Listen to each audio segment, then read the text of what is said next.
The introduction of independent candidates in the electoral process by the Constitution have reshaped the political landscape in the country, though the real independents are perceived to be politicians with no affiliation to any political party.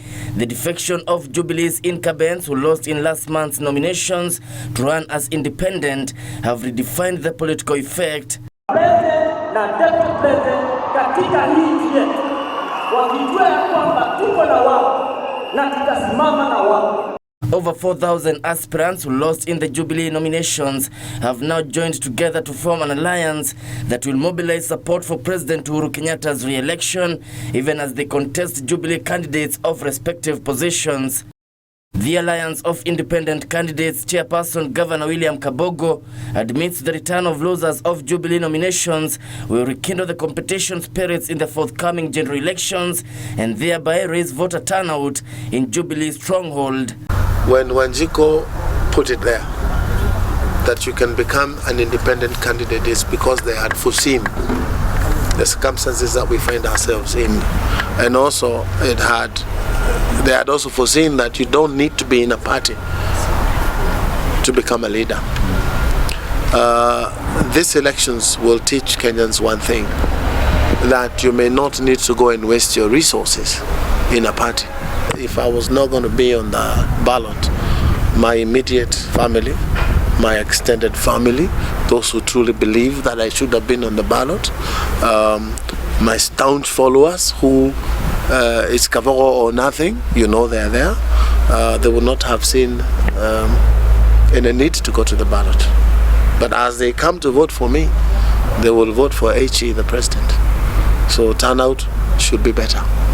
Political analyst Dunstan Omari observed that Jubilee leadership cannot ignore the influence of the alliance of independent candidates and have no option but to work with the new force.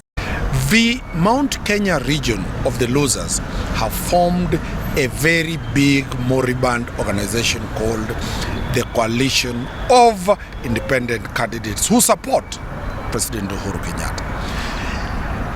Jubilee Party, the leaders of Jubilee Party have been forced to admit that now they will work together with the independent candidates and work with the Jubilee candidate. A serious anomaly.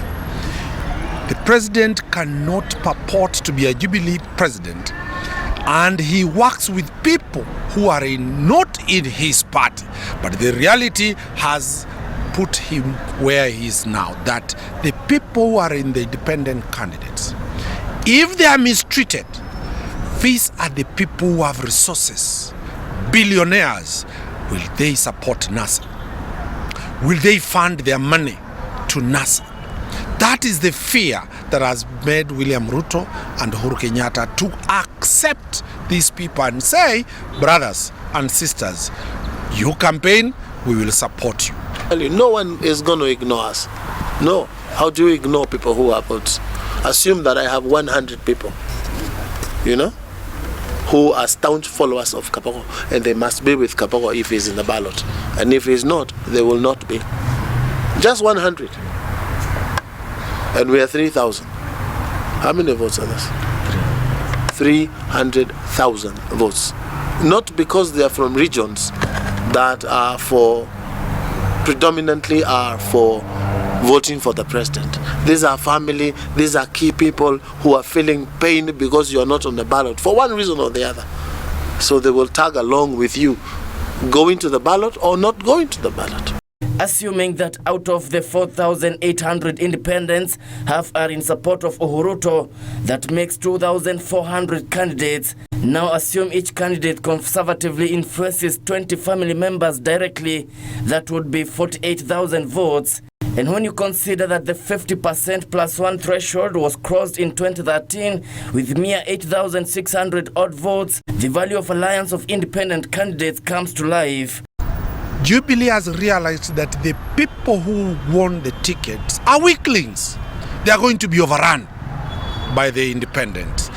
Once these independents move into parliament, there is a likelihood that the president and his deputy might find a challenge to move the legislative agenda in parliament. Therefore, they are saying Me have no problem.